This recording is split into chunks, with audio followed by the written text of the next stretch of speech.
ఏడా హ్యాపీ అన్న నేను ఇప్పుడు ఎక్కడ హ్యాపీ ఉంది పెళ్ళైనప్పుడు అంటే అన్ని ఇబ్బందులే కదా వాడికి మా వాడికి మా మరదలకి అందరికి ఇబ్బంది ఇప్పుడు కుదట పడుతుంది నాకు ఒక కొడుకు పుట్టాడు నా తమ్ముడికి మా డాడీ చనిపోయిన నెలకే పుట్టాడు మా డాడీని వాడిలో చూసుకుంటాం ఓకే మీ తండ్రిని తమ్ముడి కొడుకులో చూసుకుంటున్నాం అసలు పెళ్ళయింది నీకు జైలుకి వెళ్ళిపోయి మంచి చదువు చదువుకొని బాగున్నావు జైలుకి వెళ్ళిపోయి ఎలా ఉండింది అసలు జైల్లో అసలుకి నీకు 4 ఏళ్ళు అన్న జైలుకు పంపించింది ఒక ఎత్తు అయితే జైలుకు వాళ్ళ పని వాళ్ళు చేశారు దర్యాప్తు సంస్థని ఇక్కడ నేను ఎక్కడ తప్పులు పట్టట్లేదు వాళ్ళ పని వాళ్ళు చేశారు నన్ను లోపల కూడా ఇబ్బంది పెట్టిన వ్యక్తులు ఉన్నారు చాలా నరకం అనిపించా డబ్బు లేక ఇబ్బంది పడ్డా కనీసం పీపీసీకి లేని దానికి కూడా ఇబ్బంది పడ్డా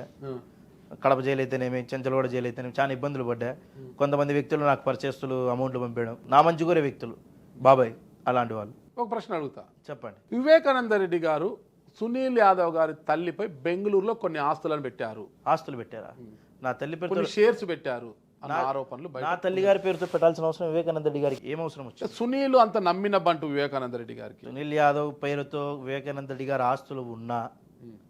లేదా వేరే వాళ్ళ పేర్లతో నా కుటుంబ సభ్యుల్లో ఈ వైఎస్ కుటుంబీకుల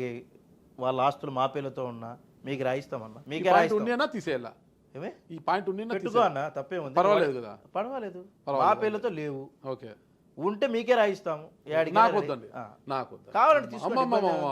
నాకొద్దండి మీరు అంత పెద్ద గిఫ్ట్ నాకు అవసరం సార్ పేరు సార్ ఆస్తులు ఉన్న వాళ్ళని అడగాలి మీరు ఈ క్వశ్చన్ ఎవడైతే అడిగాడో సునీల్ యాదవ్ కు వివేకానంద రెడ్డి సార్ ద్వారా ₹1 లాభం కూడా లేదు అయితే సార్ పేరు చెప్పుకొని నాకైతే మంచి జరిగింది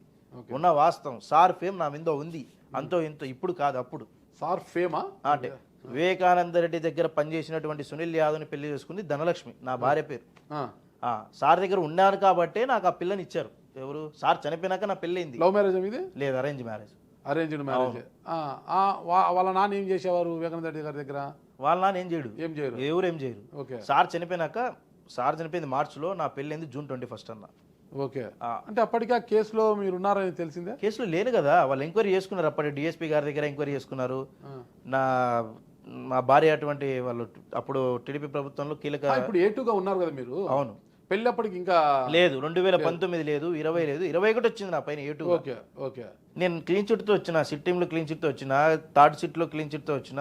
అప్పట్లో 2 ఎస్పీ గారు మా క్లీన్ చిట్ ఇవ్వడం జరిగింది నాకు కొంతమంది వ్యక్తులకు అప్పుడు లేని కేసు ఇప్పుడు వచ్చింది నా పైన మరి ఏం చేయమంటారు